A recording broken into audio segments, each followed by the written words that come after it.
Mateus 16. Mateus 16, isso.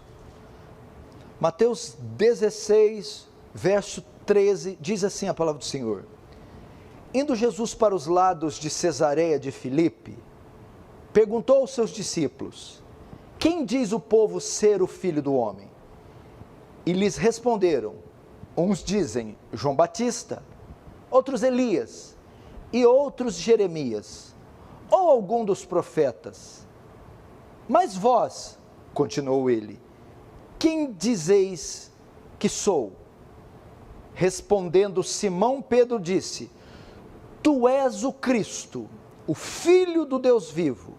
Então Jesus lhe afirmou: Bem-aventurado és Simão Bar-Jonas, porque não foi carne e sangue que tu revelaram, mas meu Pai que está nos céus. Também eu te digo que tu és Pedro, e sobre esta pedra edificarei a minha igreja, e as portas do inferno não prevalecerão contra ela. Vamos fechar os olhos e orar mais uma vez. Pai Santo, glorioso Deus, que bom é ter um Deus como o Senhor, a quem nos apegar, a quem depositar nossa confiança, nossa esperança. Que bom que a nossa sorte não está lançada ao vento, ao acaso. Que bom que não são as forças cegas da natureza que tem a palavra final. Que bom é que o Senhor não é um Deus inerte que está num trono roendo unhas na expectativa do que vai acontecer. Mas Tu és um soberano Deus, o Deus que está acima dos deuses, Senhor dos senhores. E este Deus dos deuses, Senhor dos senhores, é o nosso Deus, é o nosso Senhor e, consequentemente, nosso Salvador. Nos assiste hoje, Senhor, nesses dias, nesses momentos difíceis. Comunica a nós a Sua graça, de modo que o Teu reino avance, que Tu recebas glória para Si e nos conforme a imagem do Seu Filho, em o nome de Jesus. Amém. Irmãos,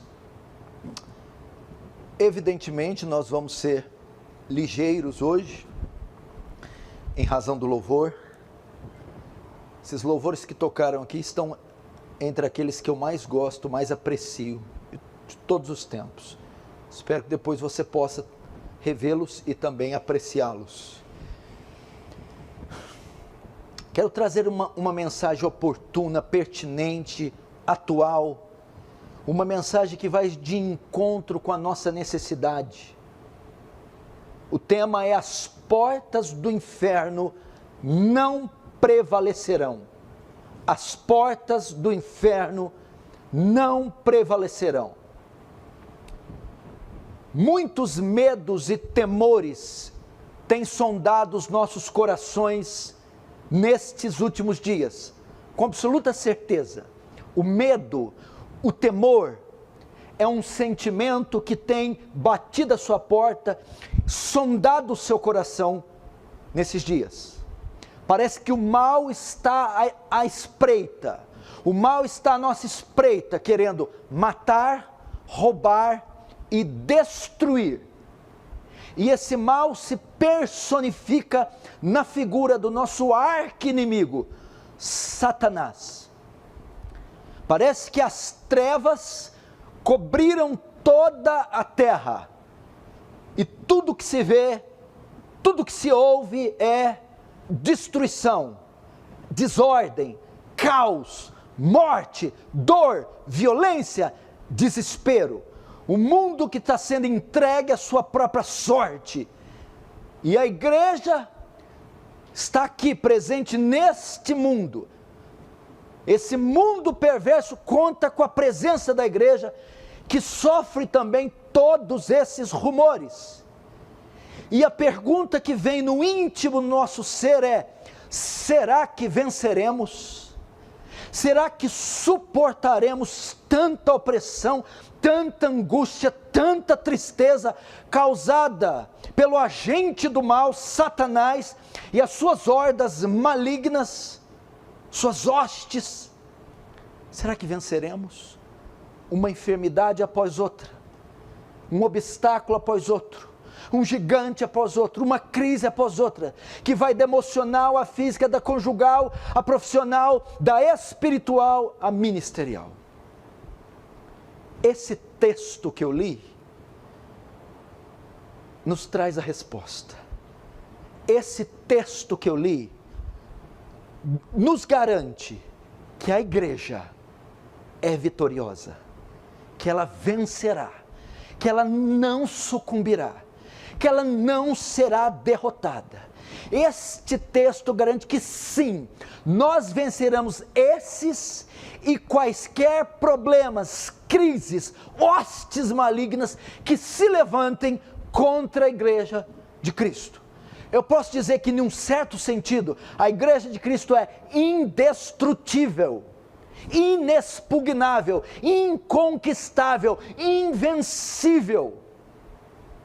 Este texto garante a nossa vitória. Talvez é um dos textos mais importantes da Bíblia, onde, dependendo da interpretação, desmorona ou alicerça, ergue, mantém de pé a nossa fé. E esse texto vai trazer consolo, conforto a toda a cristandade, todos os irmãos que estão me ouvindo no Brasil e fora do Brasil. Esse texto garante a vitória da igreja. Vamos para o pano de fundo.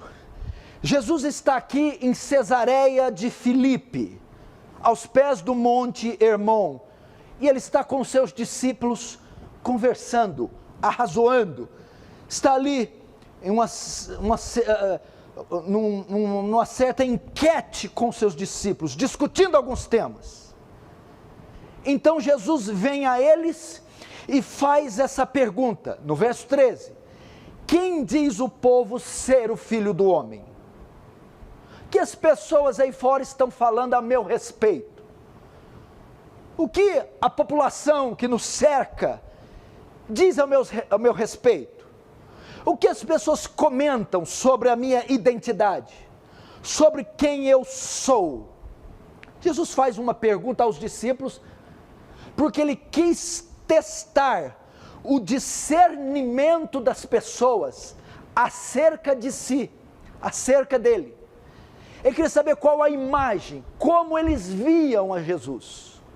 Por isso pergunta: quem diz o povo ser o Filho do Homem? Então Jesus quer testá-los para saber o discernimento acerca de si. Então os discípulos respondem no verso 14. Bom, verso 14, eles responderam: bom, alguns da população ao nosso redor, alguns dizem João Batista. Talvez seria o João Batista redivivo, João Batista ressuscitado. Herodes pensava isso quando mandou decapitar João e apareceu Jesus fazendo sinais. Seria João Batista redivivo, nascido dos mortos? Uns pensaram que ele era João Batista. Outros acham que o Senhor é Elias. Outros ainda pensam que o Senhor é Jeremias. Veja, Jesus possui as mesmas características proféticas de João Batista, de Elias e de Jeremias. Por isso as pessoas pensaram, é ele, não dizendo que era a reencarnação deles, mas veio no mesmo espírito, no mesmo ofício. É um profeta como João Batista, é um profeta como Elias. Outros é um profeta como Jeremias. E eles terminam, ou algum dos profetas. É assim que eles veem. Ou seja, a resposta mostra o quê? Que eles não tinham uma posição definida de quem era Jesus. Eles estavam confusos quanto a esta personalidade que invadiu a Galileia, que invadiu a Palestina. Estão confusos, não sabem ao certo quem é, do que se trata, mais ou menos como nos dias de hoje. As pessoas não sabem quem é Jesus. Então Jesus se volta para os discípulos e diz: ok, eles pensam assim de mim, têm essa visão de mim, mas agora, e vós? E vocês, os 12, que me conhecem intimamente, que andam comigo, meus discípulos que estão comigo há tanto tempo, e vós, quem dizeis que eu sou? Então Jesus se volta para os discípulos no verso 15 e diz: mas vós, continuou Jesus, quem dizeis que eu sou? Então Pedro toma a palavra, sempre querendo sair à frente, o intempestivo Pedro, o precipitado Pedro, querendo falar, querendo ser o líder. Então Pedro se levanta em nome do grupo e responde. Dá uma resposta fabulosa. Verso 16. Respondendo Simão, Pedro disse: tu não és Jeremias, tu não és João Batista, tu não és Elias, e nem um profeta qualquer, mas tu és o Cristo, que é uma transliteração do hebraico para o grego, quer dizer ungido, o Messias. Tu és o Cristo, ungido, o Messias, o Filho do Deus vivo, o prometido, o profetizado pelos profetas do Antigo Testamento. Tu és o Messias que há de vir, a encarnação do Filho de Deus, a segunda pessoa da Trindade. Uma das poucas vezes que Pedro acerta, viu, Alexandre? Não ri na sua casa, viu? Das poucas vezes, mas ele acertou. Tu és o Cristo, o Filho de Deus. No que novamente Jesus responde, agora Jesus dá sua tréplica a Pedro. E na sua resposta, nós temos uma das mais grandiosas revelações de toda a Escritura. E eu vou trabalhar na última frase da resposta de Jesus, do verso 18. Quando Pedro declara que Jesus é o Cristo, Filho de Deus, Jesus vai dar a sua tréplica respondendo a Pedro, e na sua resposta temos uma das mais grandiosas revelações, versos 17 e 18. Então Jesus lhe afirmou: bem-aventurado, bendito és Simão Bar-Jonas, Simão filho de Jonas. É isso que quer dizer Simão Bar-Jonas. Porque não foi carne e sangue que te revelaram, mas o meu Pai que estás no céu. Aqui nós temos um texto que comprova a chamada eficaz, a graça irresistível. Não há como conhecer a Jesus sem que o Pai revele, não há como ir a Jesus sem que o Pai abra os olhos, porque não foi carne e sangue que te revelaram, mas meu Pai que está nos céus. Agora vamos lá. Também eu te digo que tu és Pedro, e sobre esta pedra edificarei minha igreja, e as portas do inferno não prevalecerão contra ela. E é o texto que eu quero pregar: as portas do inferno não prevalecerão, as portas do inferno não terão êxito contra a igreja.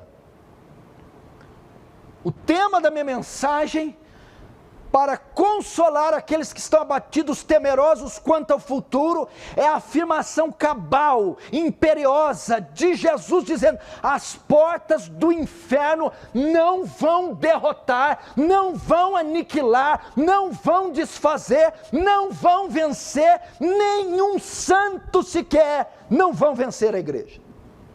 Agora nós temos que saber por quê. Por causa da interpretação, por causa da resposta de Jesus, quando diz: tu és Pedro, e sobre esta pedra edificarei a minha igreja. Bom, nós vamos ter que saber o que Jesus está querendo dizer aqui, com esta pedra. Tu és Pedro, sobre esta pedra. A razão pela qual o inferno não pode prevalecer contra a igreja, é porque ela está edificada sobre uma pedra. Tu és Pedro, e sobre esta pedra eu irei edificar, construir, alicerçar, erguer a minha igreja. Então, por estar alicerçada ali, as portas do inferno não prevalecerão. Existem 3 interpretações para quem é essa pedra na qual a igreja está edificada. 3 interpretações. Primeiro, alguns intérpretes dizem que esta pedra a qual Jesus vai edificar a sua igreja é Pedro. A igreja está edificada sobre Pedro. A igreja católica tem uma frase em latim que quer dizer ubi Petrus ibi ecclesia. Onde está Pedro, aí está a igreja. Eles entendem que Jesus estava se referindo a Pedro, quando falou sobre a pedra, edificaria a igreja sobre Pedro. Segunda interpretação é que a pedra é a declaração de Pedro. Tu és Pedro e sobre o que você acabou de falar, eu edificarei a minha igreja. E a terceira interpretação, que é a que nós cremos, a bíblica, é que a pedra é Cristo. Ubi Christus, ibi ecclesia. Onde está Cristo, aí está a igreja. Por que que nós cremos que é Pedro, que é Jesus a pedra e não Pedro? Por causa dos termos gregos.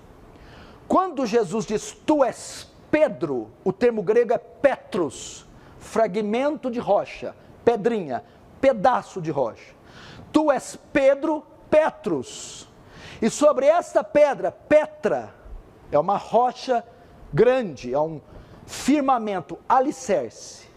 Então, tu és Pedro, sobre essa pedra, ou seja, tu és Petros, sobre essa pedra edificarei a minha igreja. Ou seja, Jesus estava dizendo que ele é a pedra, o alicerce, a base, onde Petros, um pedaço de rocha, começaria a edificação da igreja. Então, se fosse Pedro, Jesus se referiria, usaria para Pedro o termo Petra, que é um termo usado para falar de alicerce, para falar de fundamento. Mas Jesus usou o termo pedaço de pedra. Eu sou a pedra onde os pedaços de pedra serão erguidos. A igreja. É isso que ele está dizendo. É por essa razão que Pedro não é a pedra, não é o substituto de Cristo, não é o fundamento onde a igreja está alicerçada, e sim Jesus. Ele é a pedra, a rocha de escândalo. Agora, a declaração mais surpreendente, aonde eu quero estar, é a que vem depois. Tu és Pedro, e sobre essa pedra edificarei minha igreja, e as portas do inferno não prevalecerão contra ela. Depois que a igreja for edificada sobre esta pedra, as portas, os portões do inferno não prevalecerão contra ela. O que Jesus está querendo dizer com portões do inferno? A palavra inferno aqui, o grego, é Hades, e dá duas ideias. Hades como mundo dos mortos, sepultura, ou como a morte. E Hades também se referia ao inferno, ao lugar de juízo, ou é uma metoníma para se referir a Satanás. É uma figura para se dizer inferno, na verdade quer dizer hostes malignas, reino do diabo, o inimigo. O que Jesus está dizendo aqui? Que o diabo, primeiro, que a morte, ela não prevalecerá contra os filhos de Deus. A Bíblia diz que esse é o último inimigo a ser derrotado, que tem destruído milhares e milhões de pessoas por todos os séculos. Ele está dizendo que o Hades, que a sepultura, que a morte não pode aniquilar, não pode acabar com a igreja. Mas ele vai além. Porque o termo dá a ideia de morte, mas dá a ideia também do quê? Todas as forças do mal, todas as hostes do diabo, todo o mal que está nessa terra. Então está dizendo, o diabo e todas as forças do mal não prevalecerão. O termo prevalecer é o quê? Não podem derrotar a igreja. É muito importante nós sabermos disso. Num tempo de medos e temores, ele está dizendo, as portas do inferno, todas as forças do mal unidas, não prevalecerão, não podem derrotá-la, não podem vencê-la, não podem acabar com ela. E essa declaração de Jesus é fantástica. As portas do inferno não... O que quer dizer portas? Portas era uma expressão usada para indicar corte, o supremo do inferno. Alguma ligação?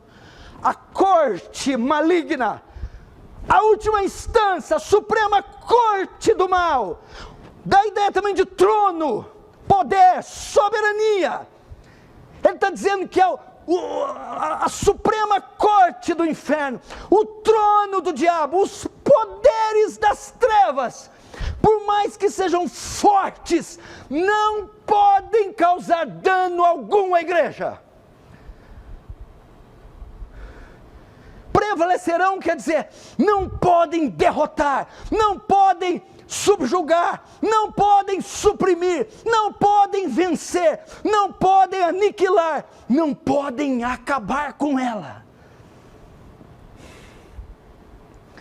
Não podem. Então, para todos que estão me ouvindo, estão com medo do presente, do futuro, estão com medo de leis, de homens, estão com medo do desdobramento político, econômico, religioso, Jesus garantiu a você as portas do inferno, a soberania, os tronos, os poderes, o mal, o pecado, não pode acabar com a igreja. Jamais. Agora, por que você fala com tanta segurança? Por que você diz com tanta segurança? Qual é a garantia? Que o inferno é que prefigura morte, prefigura sofrimento, perseguição, prefigura demônio, prefigura mal, prefigura diabo, prefigura Satanás. Não pode. Qual a garantia? A declaração de Jesus. É a declaração de Jesus. Porque as portas do inferno não vão prevalecer contra a igreja, porque tu és Pedro, e sobre esta pedra edificarei a minha igreja. Por que o inferno não prevalecerá? Porque a igreja está edificada sobre esta pedra. Que pedra? Jesus. E nada nem ninguém pode abalar. A ideia é que a igreja foi erguida, construída, foi erigida sobre a pessoa e obra de Cristo, de modo que nada nem ninguém pode desfazer o que Cristo fez. Essa é a ideia. Ninguém pode desfazer, prejudicar, ninguém pode nos tomar dele, nos tirar dele, nenhuma força no céu ou na terra pode destruir o povo de Deus. Qual é a razão? A força do povo de Deus, o mérito do povo de Deus, a escolha do povo de Deus. Não. A rocha, o alicerce, a base onde a igreja foi edificada. Essa é a nossa garantia. É por isso que eu posso falar com tanta veemência. Não pode, meu irmão. As portas do inferno, ou seja, toda a opressão que veio, vem e virá contra a igreja. Toda a perseguição que veio, vem ou virá. Toda a hostilidade do ímpio, todas as leis anticristãs, toda a opressão maligna, principados, potestades, dominadores, até o próprio diabo e todo o inferno investindo, não pode nos destruir. A igreja tem 2000 anos de história, e ela continua viva, atuante, ela continua, e ela não pode sucumbir ante o diabo. E qual a razão? A rocha com a qual ela está edificada. O que é isso? A obra que foi feita por nós, o resgate que foi pago. Aqui é uma menção da cruz, da obra consumada, completa, suficiente. Aquilo que Cristo fez quando Ele disse na cruz, tetelestai, está consumado. Quando a dívida foi paga, a ira de Deus aplacada, Jesus morto e ressuscitado, ali consumou-se completamente a obra de Cristo, de modo que não há força nessa terra que pode fazer. Por isso, Romanos 8, 33, 39, Romanos 8, 33, 39, faz coro com este texto. Tu és Pedro, sobre essa pedra edificarei a minha igreja. E o que? Quem tentará acusação contra as leis de Deus? É Deus quem o justifica, e a culpa não pode prevalecer. Quem os condenará? É Cristo quem morreu antes, ressuscitou, à direita de Deus, intercede por nós. Fala da culpa. A culpa não pode. Fomos livres da culpa. Quem nos separar do amor de Cristo será tribulação, angústia, perseguição, fome, nudez, abrigo, espada. Como está escrito, por amor de ti, somos entregues à morte ao dia todo. Fomos considerados como ovelhas para o matador. Mas em todas essas coisas, somos mais que vencedores por meio daquele que nos amou. A vitória consumada na cruz, ela abrange todas as áreas da nossa vida. Não há uma área que a morte de Cristo, que a redenção da cruz não alcance. Aí ele termina, porque estou bem certo que nem a morte, nem a vida, nem os anjos, nem os principados, nem coisas do presente, nem os poderes, nem a altura, nem profundidade, nem qualquer outra criatura poderá separar-nos do amor de Deus que está em Cristo Jesus. O que Paulo está dizendo aqui? Irmãos, por ter Cristo edificado a sua igreja sobre a sua obra, sobre a sua morte, ressurreição, sobre a sua pessoa, nada dessas coisas pode nos separar dele, pode nos tirar da vida eterna, pode nos causar dano algum. As construções do Antigo Oriente eram feitas assim.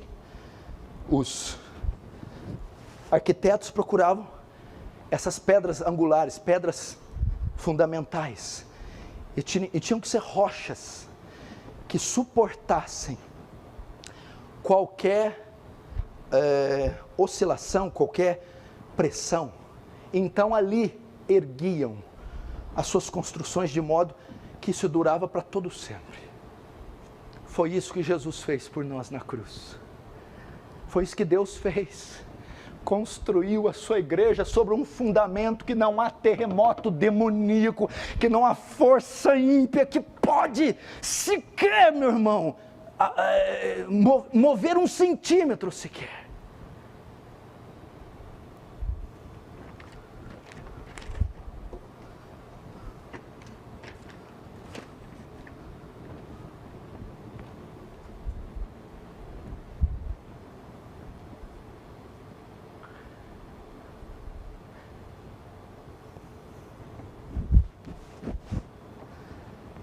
Essa é a minha palavra para vocês. Num tempo de medo, temor, trevas por todas as partes, demônios, ímpios, políticos, assassinos, gente se esfriando, gente se desviando, corrupção, iniquidade, escândalos. E a igreja temerosa, será que eu vou vencer, prevalecer? Pois ele diz aqui, tu és Pedro, sobre esta pedra, sobre esta obra, sobre este sangue, sobre esta morte, sobre essa ressurreição, edificarei, erguerei, construirei, colocarei meu povo, minha igreja, de modo que os portões as soberanias, a corte do mal, a suprema corte do inferno, venham como vier, com toda a força que vier, com toda a fúria que vier. Nem a morte, nem anjos, nem principados, nada no céu, nada na terra, pode sequer tirar 1 milímetro do que Cristo fez. Não há por que você temer. Você está sobre essa rocha inabalável, inexpugnável, inconquistável, indestrutível, invencível. Não há nada nesse mundo, nem no mundo vindouro, nem em outra esfera existencial, que pode tocar na igreja, que pode vencer a igreja, derrotar a igreja. Qual é a causa, os méritos dela? Não. A obra perfeita, a obra vicária, a obra bendita, a obra suficiente de Cristo na cruz. Está consumado. Daqueles que o Senhor me deu, nenhum se perdeu, exceto o filho da perdição, para que se cumprisse a Escritura. Descanse. O perfeito amor lança fora todo medo. Que é isso? Quando eu tenho consciência do amor de Deus por mim, eu não temo. Esse texto é uma grande prova do amor que Deus tem por você. Então todo medo tem que ser lançado fora. Descansa, deixe vir. Deixa eles aprovarem as leis. Deixe soltar os leões contra nós. Deixe dar canetadas. Deixe corromper. Deixe mudar o sistema. Deixe vir. Não prevalecerão. Não podem. Isso não está na força deles. Não está no poder deles. Porque olhe para os teus pés. Olhe para o teu coração. Olhe para onde você firmou a tua fé. Olhe para onde você está edificado. É sobre essa revelação. É sobre o Filho. É sobre uma obra fantástica. Veja, descanse. Quem pode ser comparado com você? Qual filósofo, estadista, rei? Qual, meu irmão? Qual governante? Qual cientista?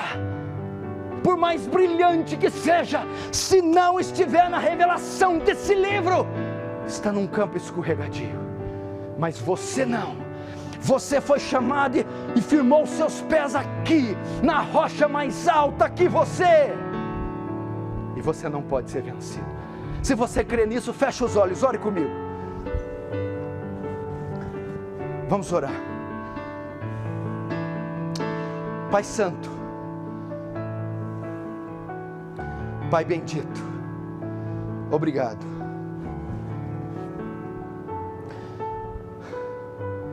Obrigado por ter nos posto nessa rocha inexpugnável, inabalável, invencível. Nem homem, nem demônio, nem entidade, nem a morte pode nos separar de Ti. Pode abalar o que o Senhor fez.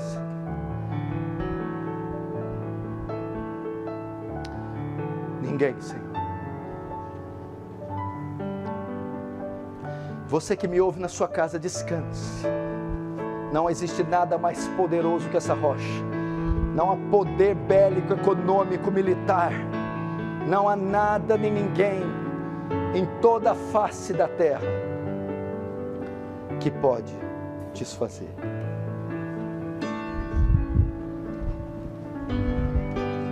O que está sendo feito por você está consumado.